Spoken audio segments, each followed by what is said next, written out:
Okay, good morning, all. Happy summer. It's kind of fun, isn't it? All right, 1st of October, we're in shorts, linen pants. Life is good. It's like a California fall, so just keep it coming. I wanted to start this morning with a pop quiz. And let's see if you guys recognize any of these quotes. If one advances confidently in the direction of his dreams and her dreams, the endeavors to live the life which he or she has imagined will meet with a success unexpected in common hours. Anyone? Thoreau. I should have eliminated Reverend Joanne from this. Henry David Thoreau. He wrote it in the book Walden. It's a great, quiet read if you guys haven't picked it up. All right, here's another one. In the moment one definitely commits oneself, then providence moves in. No, yes, yes. No, Murray. In the Scottish Himalayan expedition. All right, here's the final one, and this is from a sports guy. Once a man has committed to a way of life, he puts the greatest strength in the world behind him. It is something we call heart power. Once a man has made his commitment, nothing will stop him short of success. Lombardi. John Lombardi. Yeah. Yeah, isn't that amazing? Vince Lombardi saying heart power. I kind of like that. So I believe those quotes kind of speak volumes to this word commitment. And that's what we're going to look at for the next 4 weeks. Commitment.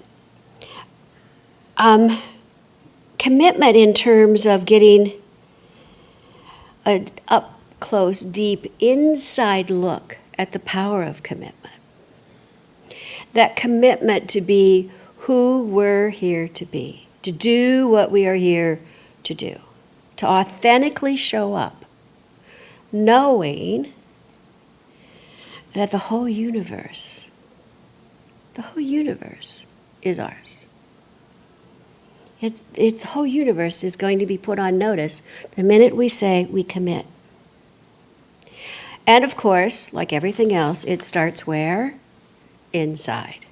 And it starts with a commitment to one's self.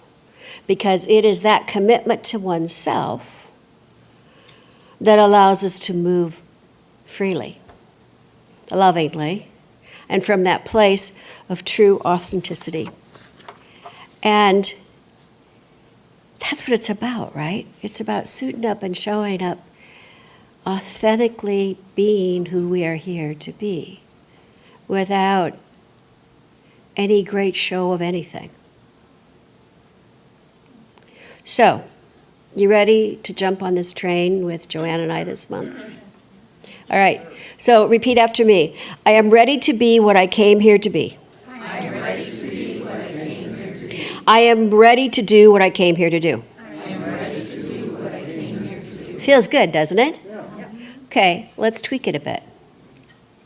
Just a bit. I am committed to do what it takes. I am committed to do what it takes. I am committed to be what I came here to be. I am committed to be what I came here to be. And I am committed to do what I came here to do. And I am committed to do what I came here to do. So, how'd that feel? Ready? Does ready feel better than committed? Did anybody get any twinges of mean I have to commit to something? The difference between the words committed and ready is committed has action to it. It's empowering. It should light us up from that place within. But sometimes that word commitment brings up some fear, at least for me, right? It's kind of like that dark side of commitment. It's like, okay, I'm committing, but I always want a but behind it, right? But we are looking at that commitment to be who we came here to be. we're not looking at that commitment to anyone other than to ourselves. And that makes a huge difference, because once we become willing to commit to ourselves and providence moves in, then things just become lighter and easier because there's no falseness around who we are.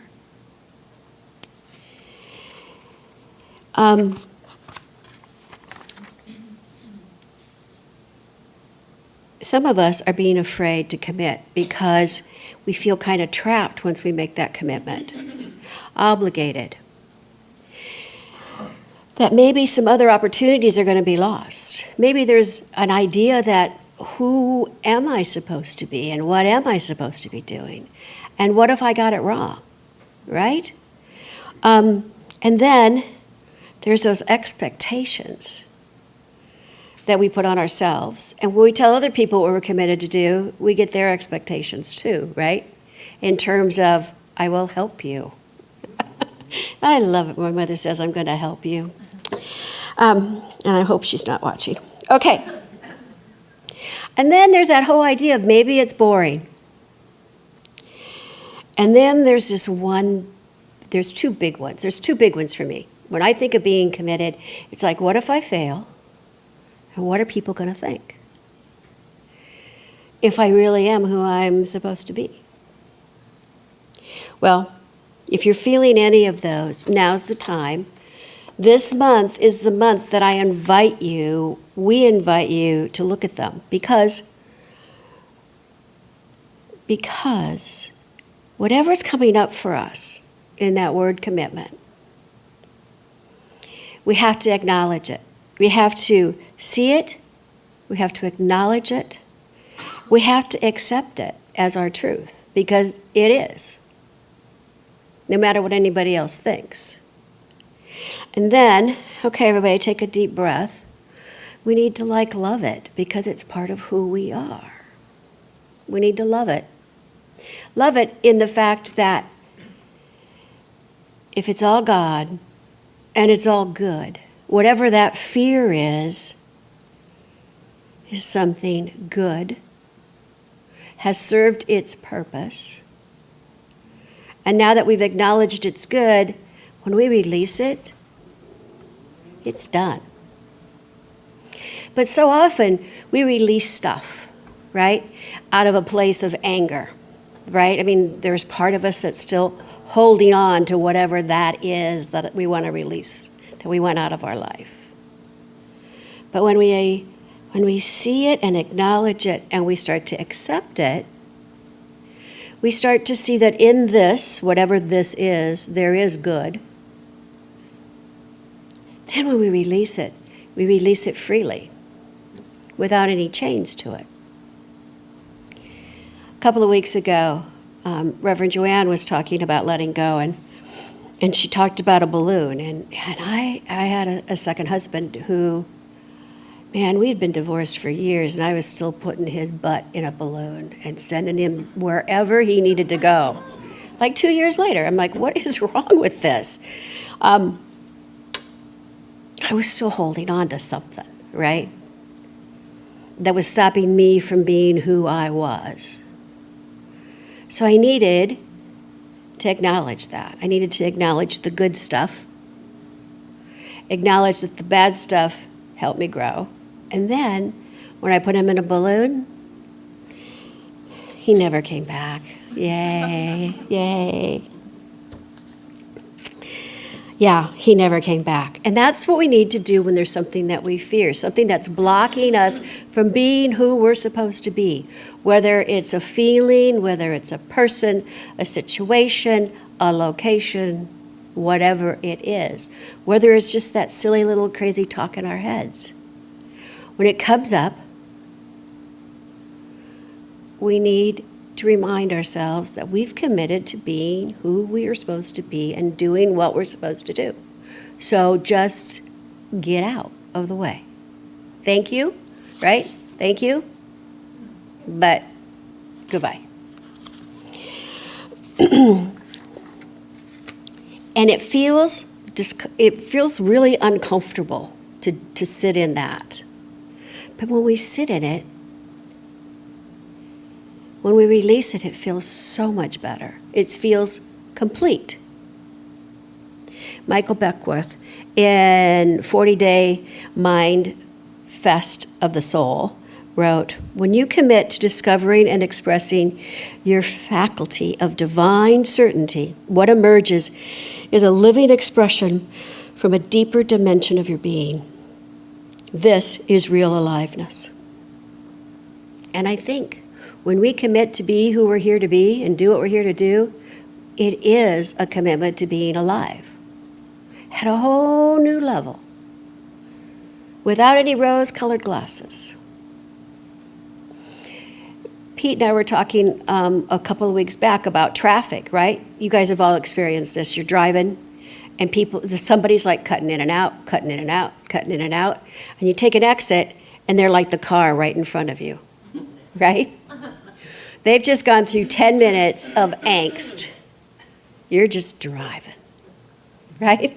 At your own speed, you're just driving. And you feel kind of good when that car's right in front of you. It's like, look at all the work they went through. And you can compare it to other things in your own life, right? The time you kept trying to drive and drive and drive and drive and drive it, and then you just let it go and it all sort of like unfolded. That's the kind of letting go and letting ourselves be alive for who we're here to be. That expression of the deepest dimension of our being, letting it out to play.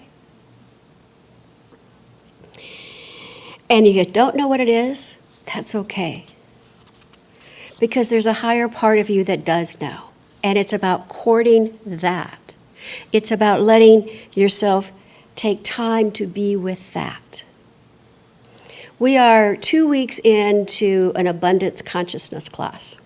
And if you want to join, it's not too late. Just see either myself or Sue. Sue will talk a little bit more about it. But we have committed to a practice, a daily practice, of just inspiring ourselves, checking in with ourselves, and being grateful. Now, that seems easy and simple, and it is, but it's a commitment to do it every single day. Preferably in the morning at the same time, but I will tell you, sometimes it's like, oh my God, I gotta go do this. But the idea is we're committed to it. And I don't know about anyone in the class, but for me, it's made a huge impact on who I am. Because I'm checking in with myself every day. I'm creating, and it's not instead of my spiritual practice, it's in addition to my spiritual practice, but it's different. And when we do something different, it brings us to a different level of understanding of who we are. So I will tell you again, does not matter if you know it or don't know it. A part of you knows it. A place in your soul so knows it. Okay, let me ask you who wrote this. Our deepest fear is not that we are inadequate. Our deepest fear is that we are powerful beyond measure. It is our light and not our darkness that frightens us. We ask ourselves, who am I to be brilliant, gorgeous, talented, fabulous? Actually, who are you not to be? You are a child of God. See, Marianne, a return to love. I can't believe she crowns Thoreau, but okay. Thoreau might be the next book study. I don't know. Okay. But that's what we're here to do, you guys. We're here to shine brilliantly. We're here to be the light of the world. We're here to be the transformative agents of love and peace and joy. We're here to move that pendulum to that place of good and glory. I know most of us have either read the poem or seen the video of one little boy, and he's like on the beach and he's throwing all of these crabs, these shells back into the water. And some older man says, what are you doing? And he's like, I'm making a change in the world.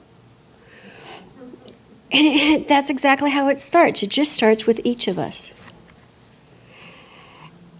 To be who we came here to be means that we are not our history.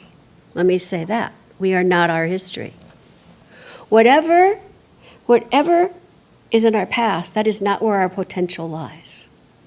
Our potential does not lie there. Our truth does not lie there. It's just history. That's all it is. And as long as you're not living life on automatic pilot, you really don't need it. Because you've already learned what you had to learn from that. Now it's about being your true potential, moving forward. And in this teaching, I will tell you that commitment can also change. When you commit to being who you're here to be, doing what you're here to do, if that changes, you're still good. As long as you're committed. And instead of going down this road, you're now guided to go down another road. That's who you're here to be. To listen to Spirit. To listen to that inner voice. Because as we've been reading, I can't remember the name of the author of the book. It just left me. But anyway, she talks about the idea that when you start to get clear, when you start to spend quality time with oneself, right? When you start a spiritual practice that allows time and space, not only do you become clearer, but Spirit gives you hunches, gives you clues, gives you inspiration and ideas. It always has and it always will. But one becomes more willing to hear it. When we become willing to hear what the universe has to guide us with, to direct us towards, it's kind of sweet. It really is. So once you're committed, that commitment includes courting the presence, courting that higher essence within your own self, because it's not out there, it's all in here. And when we start courting that inner presence, it starts taking a bigger role in our daily life. And what a great partner. What a truly great partner. So, your assignment this week, and I ask you to accept this assignment just for 1 week, right? 10 minutes before you get out of bed. Just be grateful. Check in with yourself. See what's brewing and pay attention to it. Because that's where the good flowing juices begin. Even before we get out of bed, we can live up to that commitment to allowing that higher essence to speak so sweetly. It's a great way to start the day. So join me in doing this just 7 days. Cool? All right. And with that, I just want to say thank you all for being the incredible folks that you all are and being part of this community and this family. Thank you very much. So it is.